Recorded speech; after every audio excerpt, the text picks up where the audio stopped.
Mkuu wa mkoa wa Dar es Salaam Albert Chalamila akijibu swali la mwandishi wa habari wa Jambo TV aliyetaka kufahamu kuhusu kauli ya serikali dhidi ya malalamiko ya viongozi wa Chadema waliopigwa na kutupwa misituni, ameshangazwa na malalamiko hayo, akieleza kuwa Chadema wanapojua polisi na ndipo sehemu pekee ambapo mtu anayehusu kuonewa anapaswa kwenda kushtaki ili hatua zaidi zichukuliwe.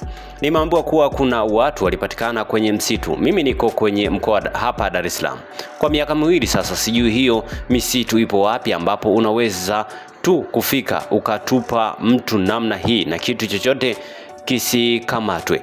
I don't know.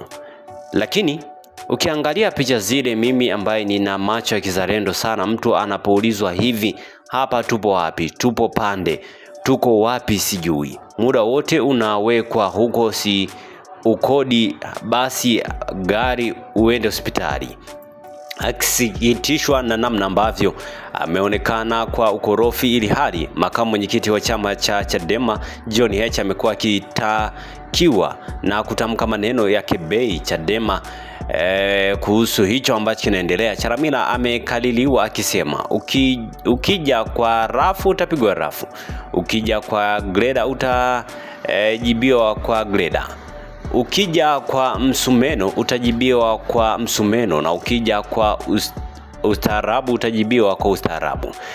Katika hatua nyingine, Chalamila ameonyesha na kuonya, kutahadharisha watu wasiofuata maelekezo ya serikali ya mkoa, wakiwemo wafuasi wa Chadema ambao wamekuwa wakikusanyika kwenye mahakama ya Kisutu, akisisitiza kesi ya mwenyekiti wa Chadema Tundu Antipas Lissu, akisema kadri siku zinavyokaribia uchaguzi mkuu ndio ambavyo hatua kali zinaendelea kuchukuliwa kwa wanaokaidi amri mbalimbali za serikali ya mkoa huo wa mashariki mwa Tanzania. Akishasema sihitaji mtu akusanyike hapa na kila mtu awajibike kwenye mkoa wake.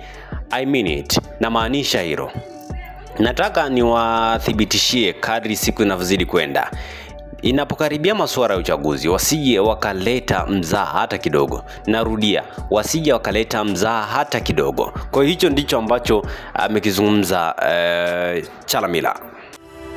Asante kwa kuifuatilia Baharia TV.